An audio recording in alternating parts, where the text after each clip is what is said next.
Welcome to YouTube channel మహిళాక్స్. డెవేర్ని ఎంత చీప్ గా తీయేస్తున్నారో ఈ వీడియోలో అయితే చూపిస్తారా అండి. మా మేడం వాళ్ళ మనవడు గుడ్డలు అయితే ఇచ్చేస్తున్నాను రేగ్గా అనే ఏరియాలో, అందుకని చెప్పి అక్కడికైతే పోతా ఉన్నాను బతాక్ అయితే తీసుకొని.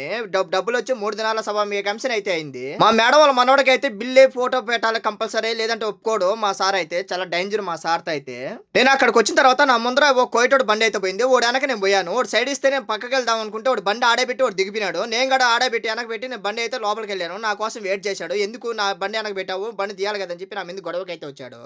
నేనైతే అతనికైతే చెప్పాను, నేను ఆర్డర్ కొట్టాను, నువ్వు బండి సైడ్కి తెలియదు, నేను లేదంటే ముందుకు వెళ్ళిపోతున్నా. ఎందుకు అడుస్తున్నావు గట్టిగా అని చెప్పి నా ముందుకు వచ్చినాడు. సరే అని చెప్పి సారీ చెప్పి నేనే గట్టిగా అయితే వచ్చాను. మనం ఏం గట్టిగా మాట్లాడలేము వాళ్ళ కాడ.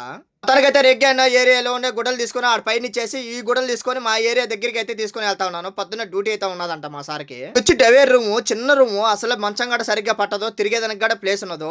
ఆడ వద్దని చెప్పి నాకైతే రూమ్ అయితే తెచ్చారు. ఇక్కడికైతే గుడ్డలు అయితే తీసుకోవచ్చు. నేను ఇక్కడికి వచ్చినానంటే 5 నిమిషాలకైతే అయితే నా గుడ్డలు అయితే తోమిచ్చి ఇచ్చేసాడు. ఆ గుడ్డలు తోమిన దానికి 100 దినాలు అయితే తీసుకున్నాడు. ఇంకొక వీడియో అయితే మీ ముందుకు అయితే వస్తా సార్ ఫ్రెండ్స్. Okay bye.